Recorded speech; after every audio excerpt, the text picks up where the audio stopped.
Hello வணக்கம். கோடைக்காலம் வந்துருச்சு. இந்த சம்மருக்கு இந்த வெயிலோட கஷ்டத்தை தணிக்கிறதுக்காக பழங்கள் எப்படி உங்கள் வீட்டில் நிறையா வாங்கி வச்சுருப்பாங்க.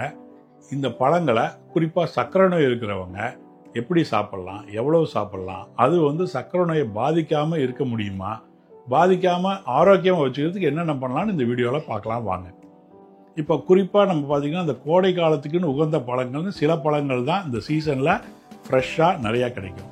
அதில் மிக முக்கியம் தர்பூசணி, அடுத்தது மாம்பழம். இன்னும் சில பழங்கள் என்ன கிடைக்கும் நம்ம ஒவ்வொன்றா பார்ப்போம். தர்பூசணி பழம் குறிப்பாக இந்த மார்ச்சில் ஆரம்பித்து ஜூன் வரைக்கும் நிறையா கிடைக்கும்.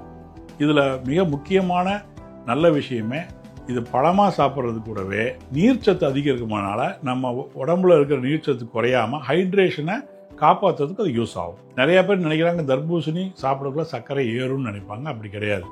ஒரு 100லேருந்து 150 கிராம் தர்பூசணி பழம் நீர்ச்சத்து 90% மேலே இருக்கிறதுனால நீங்கள் டீஹைட்ரேஷன் வராமல் தடுக்கிறதுக்கு இந்த பழம் ரொம்ப உதவியாக இருக்கும்.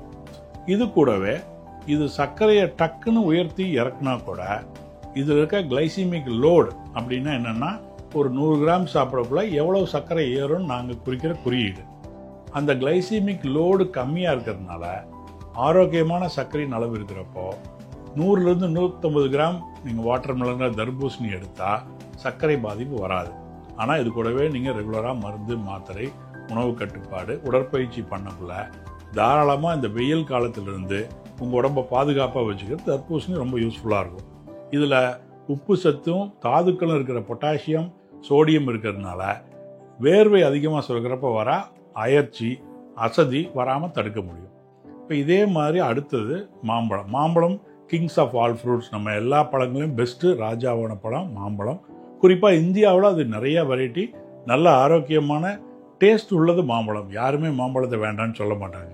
மாம்பழமும் அதே மாதிரி தான். நிறையா பேர் நியூட்ரிஷன் டவுட்டு, பயம், சொந்தக்காரங்க எல்லாருமே ஐயோ சர்க்கரை இருக்குது மாம்பழம் வேண்டாம் அப்படின்னு நினைப்பாங்க. அதை நீங்கள் பயப்பட வேண்டாம். நான் என்னோடய பதிவுகள்லையும் நிறையா போட்டிருக்கேன் ஆல்ரெடி. பட் அதில் முக்கியமானது என்னென்னா மாம்பழமும் அப்படி தான் நல்ல சுத்தமான ஆரோக்கியமான மாம்பழமாக இருக்கணும். கொஞ்சம் கனிஞ்சும் கனியாமல் ஒரு மீடியம் ரைப்பில் இருக்கணும். 75 கிராம்லேருந்து 100 கிராம், அதாவது 2லேருந்து 3 கீத்து நீங்கள் சாப்பிடக்குள்ள நார்ச்சத்து அதிகம் கிடைக்கும், விட்டமின் சத்துக்கள் அதிகம் இருக்குது. அதோட கூட நீங்கள் வெறும் நடுவில் நைட்டில் மாம்பழம் சாப்பிடாம உணவோடு சேர்த்து சாப்பிடக்குள்ள குறிப்பாக தயிர், யோகட், நட்ஸ் இதெல்லாம் சேர்த்து சாப்பிடக்குள்ள மாம்பழத்தோட டேஸ்ட்டும் உங்களுக்கு கிடைக்கும். சர்க்கரையும் திடீர்னு உயர்த்தாது. ஏன்னா கலோரி அளவு பார்த்தீங்கன்னா இதில் ஒரு 100லேருந்து 150 கலோரி தான் இருக்குது 100 கிராமில். ஸோ தாராளமாக நீங்கள் எடுத்துக்கலாம். ஸோ மாம்பழம், தர்பூசணி மாதிரி தான். அடுத்தது நொங்கு. நம்ம ஊரில் குறிப்பாக ஐஸ் ஆப்பிள்னு சொல்கிற நொங்கு மார்ச், ஏப்ரல் மேலே தான் நிறைய கிடைக்கும், ஜூன் வரைக்கும். அது எல்லாருக்குமே பிடிச்சது. அதுவும் அதே மாதிரி தான்.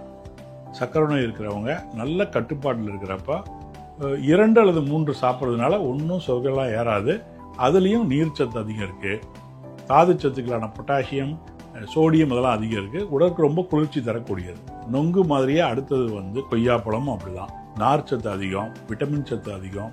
அதில் இருக்கிற விதைகள் நிறையா ஃபைபர் கொடுக்கக்குள்ள பசியும் அதிகம் எடுக்காது, உங்களுக்கு சாப்பிட்ட திருப்தியும் கிடைக்கும். ஸோ கொய்யாப்பழமும் அதே மாதிரி 100 கிராம் வரைக்கும் எடுத்துக்கலாம்.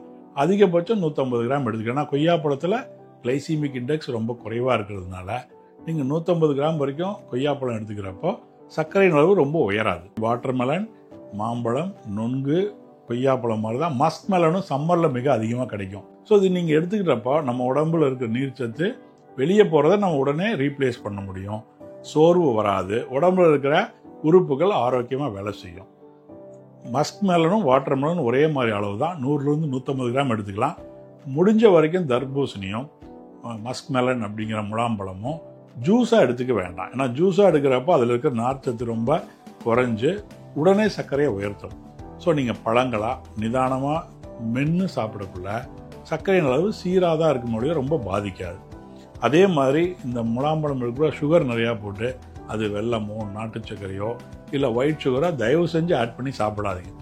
குறிப்பாக வீட்டில் ஃபேமிலியில் குழந்தைகளும் சர்க்கரை நோய் இல்லாதவங்களும் அதை விரும்பி சாப்பிடுவாங்க சுகர் போட்டு. நீங்கள் சர்க்கரை நோய் இருக்கிறப்போ நல்ல கட்டுப்பாட்டில் இருந்தாலும் அதில் சர்க்கரை அல்லது வெல்லம் இதெல்லாம் ஆட் பண்ணாமல் வெறும் பழங்களாகவே சாப்பிடுங்க. முழு பழங்களை கட் பண்ணி வேணால் சாப்பிடலாம், பீசஸாக, ஜூஸாக வேண்டாம். ஸோ இப்போ 4 பழங்களும் உங்கள் கோடை காலத்தில் மிக மிக நல்லது. ஸோ இதை போர்ஷன் கண்ட்ரோல் ரொம்ப முக்கியம். அளவாக சாப்பிடணும். அந்த கிராம் கணக்கு அதிகமாக பார்த்துக்குங்க. குறிப்பாக நீங்கள் முலாம்பழம் எல்லாம் கூட 11:30 மணிக்கு சாப்பிட்லாம். தர்பூசணி, மாம்பழம், நொங்கு இதெல்லாம் சாப்பாட்டோடு சேர்த்து அரிசி சாதத்தின் அளவை குறைச்சி தயிர், விதைகள் உள்ள பொருட்கள், நீங்கள் சியா சீட்ஸு, ஃப்ளாக் சீட்ஸு அல்லது நட்ஸு இதை மாதிரி ஆட் பண்ணி சாப்பிடக்குள்ள ரைஸோட அளவு குறைச்சாலும் நமக்கு பசி அதிகம் இருக்காது, சர்க்கரையின் அளவும் அதிகமாகாது. ஸோ இப்போ தொடர்ந்து இந்த பழங்களை நீங்கள் மாற்றி மாற்றி சாப்பிடலாம். ஏன்னா டெய்லி நீங்கள் வாட்டர் மெலனே சாப்பிட வேண்டாம். வாரத்துக்கு 2 நாட்கள் தர்பூசணி, 2 நாட்களுக்கு மாம்பழம், நொங்கு ஒரு 2 நாள், இப்படி மாற்றி மாற்றி சாப்பிட்றதுல நம்ம சம்மரோட ஹீட்டை நம்ம ஈஸியாக எதிர்கொள்ளலாம். நம்ம உடம்பை பாதுகாப்பாக வச்சுக்கலாம். நன்றி, வணக்கம்.